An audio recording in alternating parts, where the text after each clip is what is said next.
So, this video, first off, excuse the wind because I'm at the beach, and second, excuse the shakiness because my hands are not that stable. But anyways, this video is going to be talking about a topic I've had in mind recently. That topic is about the future. Now, when I say the future, I don't necessarily mean my future, but future in the sense of, well, one topic first to talk about, America's future, and then I'll branch off to other things. And sorry if my sentences aren't cohesive, this is just how I express myself. So, future of America. COVID-19. We've had pandemics before, but not really one on this scale that has really affected America this much.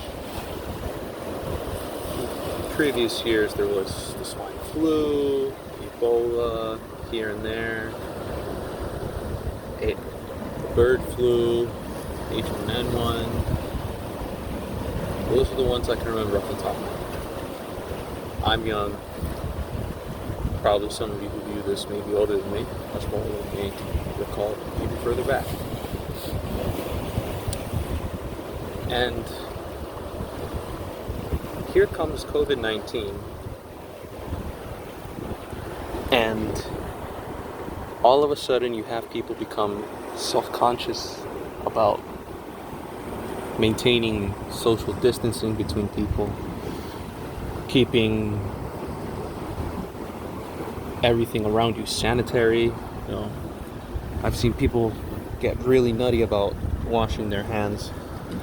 I'm not saying it's a bad thing, but what I'm saying is people didn't really put that much importance on it, you know? And let's be frank, we're disgusting people.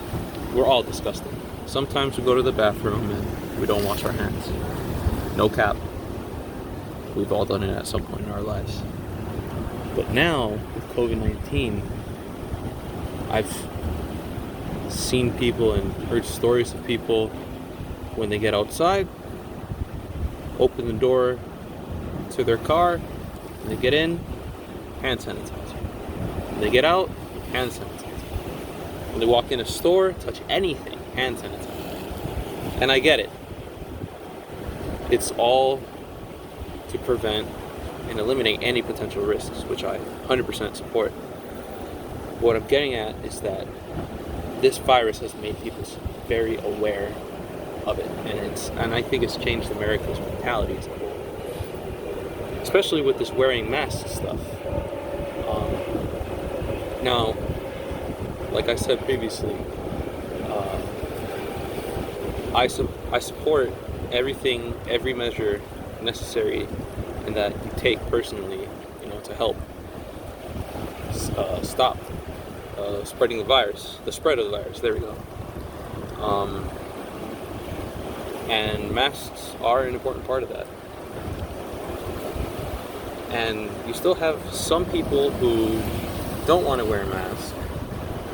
And I get it, it's, of all countries, America's the freest country in the world, so you're free to do as you please. But if we look at other countries around the world, specifically the Asian Pacific countries like Japan, Indonesia, Malaysia, Vietnam, Thailand, I believe it's more the norm over there that if you're sick or you're feeling sick or you're showing flu symptoms, that you wear a mask out of consideration to others. Now, I won't get into a debate about, you're rebreathing in your carbon dioxide that you're, exhaling when you inhale oxygen,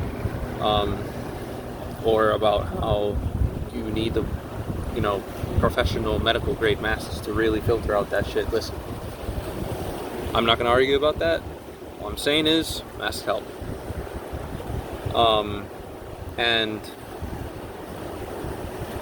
going back to the previous point, it's America. You can do whatever you want, but perhaps what I'm trying to get is, in a moral sense, I don't want to say ethical. Maybe it falls under ethical, but I don't know too much about ethics to comment on that. But I think morally, you should, do actions that benefit, well, that not necessarily benefit, but also don't harm your fellow man, intentionally or unintentionally. Like, wearing a mask, might not benefit you, but it's something that is appreciated by others if you do it, and it, contains what you're coughing out. If you're coughing or you're sneezing, maybe a little bit gets out, sure, but the majority of it's, contained in the mask when you sneeze or cough.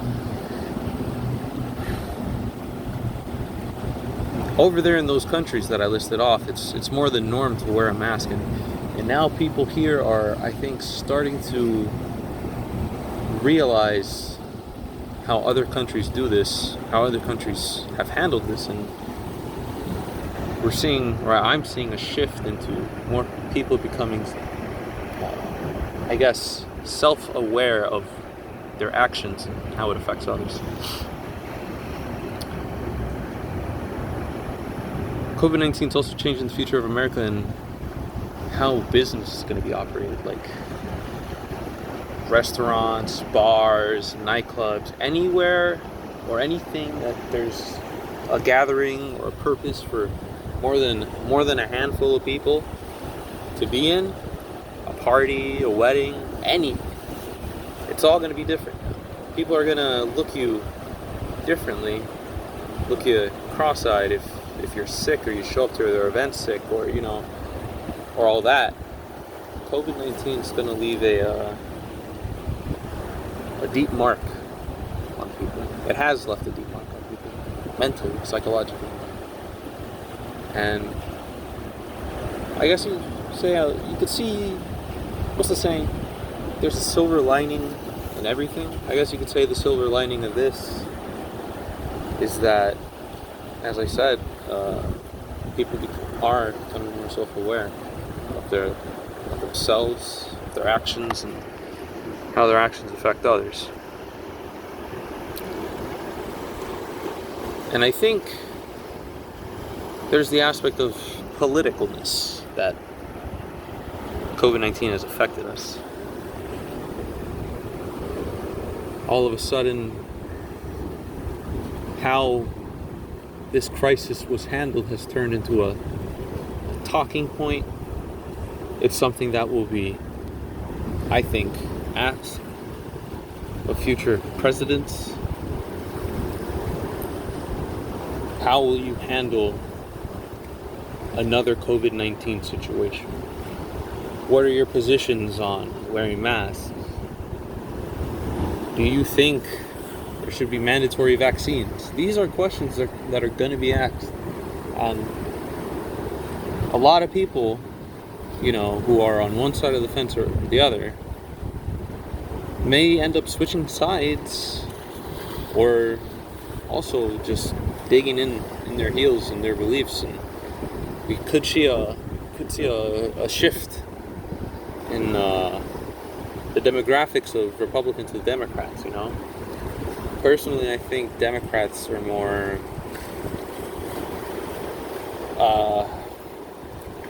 medically aware of this situation. They're more, I would say, informed now. I'm not dissing on Republicans. I lean conservative myself, but I haven't seen that many conservative political figures really advocate for measures here in the USA to be implemented that are working in other parts of the world, like South Korea and all that. Personally, I believe it could have been more aggressive, but hindsight's not 2020 or whatever the fucking saying goes.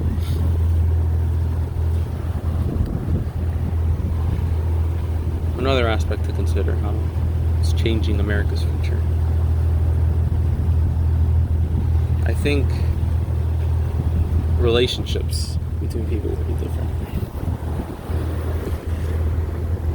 I think that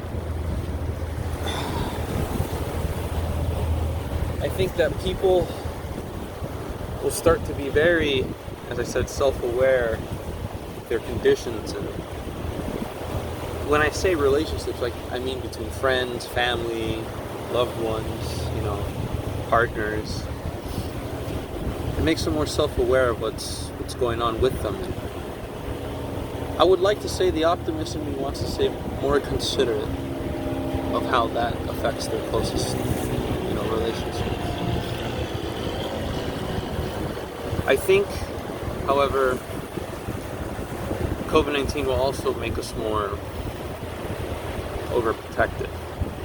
And I think it's those who have ill intentions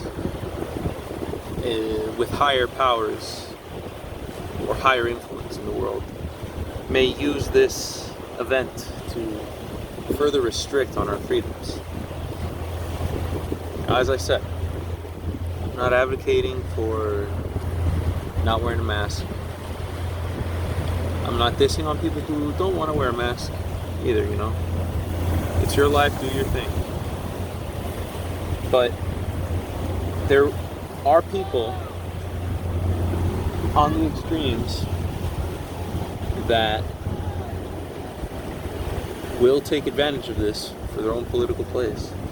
I can see Democrats trying to force mandatory vaccines.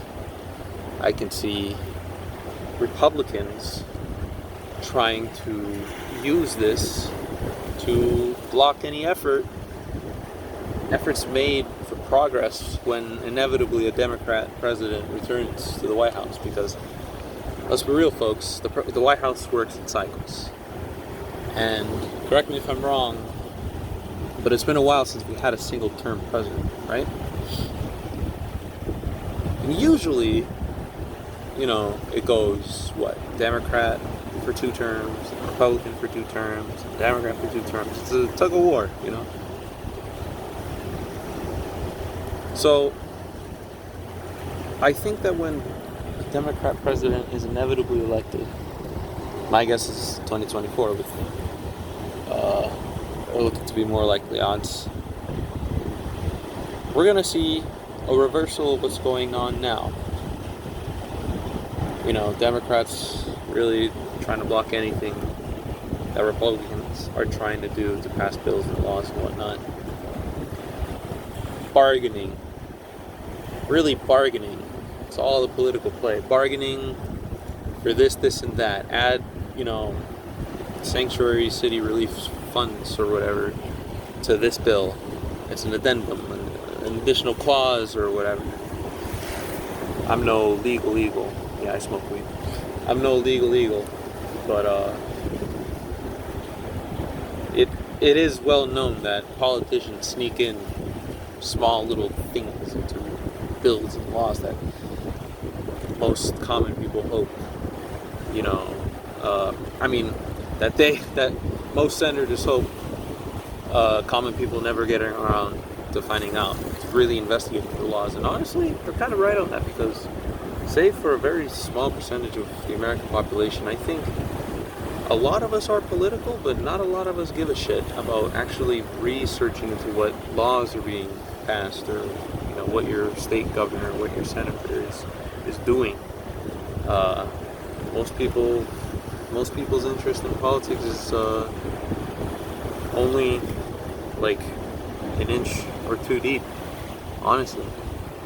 Share an article of Facebook, Huffington Post, the New York Post, anything on the left or right.